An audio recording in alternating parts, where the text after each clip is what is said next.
Friends, and welcome to It's June.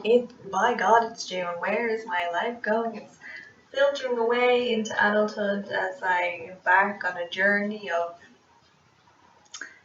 not too deep. Jesus Christ. My name is Evelyn. You are most welcome. That's not my intro. My ever looming death confused me there. Will we start again? No, forget it. You guys, I'm like three or four books ahead on my Goodreads challenge this year, so I have so many things to review for you. I'm so excited. Some of these books came out like last month and I didn't review them because I just got so wrapped up in reading. So there's going to be a few of them pre-recorded, going to knock them out in the park so you have something to watch while I'm slaving away in the new job that I'm starting soon because I'm an adult. So the first one we're going to do is The Crowns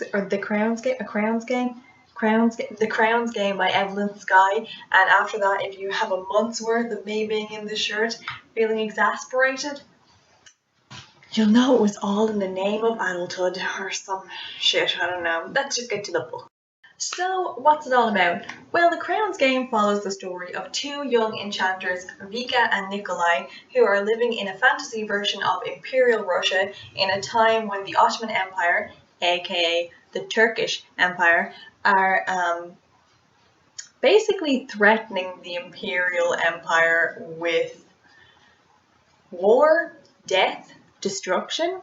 The king is in need of, obviously, a strong army, but also a powerful enchanter who will help wipe out threats that the Ottoman Empire are making on Imperial Russia. But he can only have one enchanter because they need to take all the power that is supplied to them from Imperial Russia and be the strongest and be able to win all the fights. But the problem is both Vika and Nikolai are well alive and taking some of this power source. So he thinks, I'll do what we did in history when these problems arose. We'll have the Crowns Game. So he initiates the Crowns Game, which is an ancient duel of a magical skill which tests the enchanters if there's more than one, and the victor of that competition will become the Imperial Enchanter and the Tsar's most respected and knowledgeable and all-powerful advisor. And the one that doesn't win, well, has to die. Because you can't be alive draining all the power, that's just how life works. Vika and Nikolai's powers are very different. Vika works with nature, she can control the weather, while Nikolai's powers works around machinery, he can make bridges, he builds things. So they would obviously both have their own unique stance to bring to this, and they both want to be Imperial Chancellor. The Imperial Chancellor. That was the Irish side coming out in me. The Irish side, that's all I am. Never mind. They both want to be Imperial Enchanter. But of course, like I said before, only one of them can survive because the other one has to die. So now they're faced in a duel to the death. But this is YA, so it can't just be as simple as fight each other to the death who comes out, because even though Vika and Nikolai's magic are so different, they kind of find that they're drawn towards each other. So now it becomes a test of, I have to kill you, but I also don't want to kill you. One more complication. Pasha, Nikolai's best friend, who also happens to be the son of the current Tsar who has called the games, finds himself slightly enamored with our Vika. And well, chaos ensues. So now that I've obviously gone on about that for ages, let's just get to the thoughts. I was really excited to read The Crowns Game. I was looking forward to it a lot. I waited what felt like a very long time to get my phalanges on it. And when it came, I kind of had mixed feelings about it.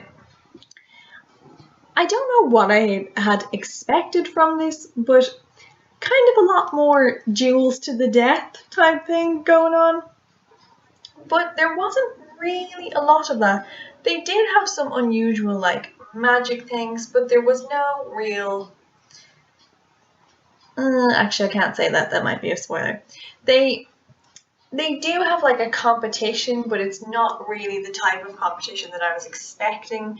So I was a little bit this is not really as exciting as I wanted. The characters in this book, I really liked. They all had a really interesting story. You see from a couple of points of view. Pasha is my favourite. I thought he was adorable and I just wanted to stroke his face. I was like, they're so cute. I really liked Nikolai and Vika as main characters to take this journey with.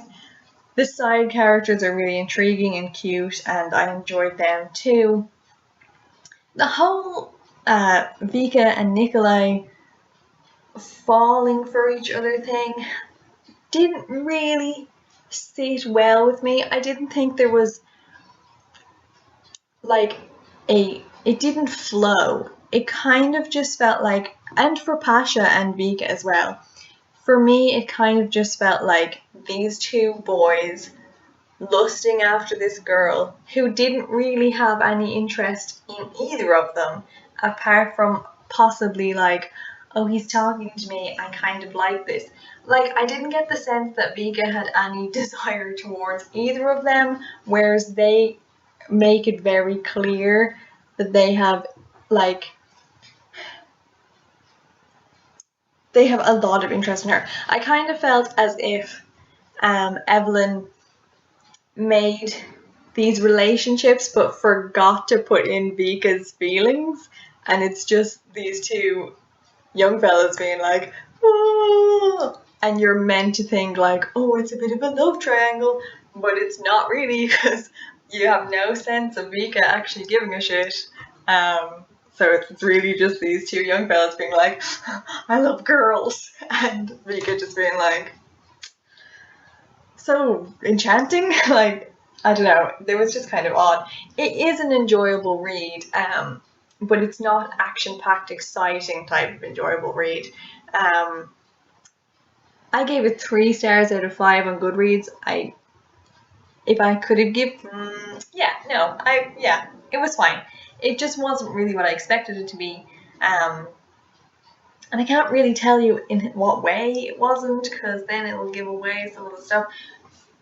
It was decent.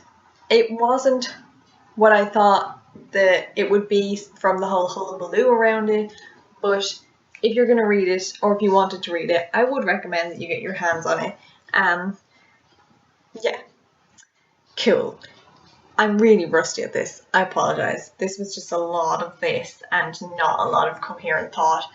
But if you read it and you enjoyed it, or you didn't like it, or you feel the exact same way as me, or the complete opposite, if you saw Vika falling in some sort of amorous connection with one of these boys and I completely missed that thought, please let me know. Other than that, until next time, slán.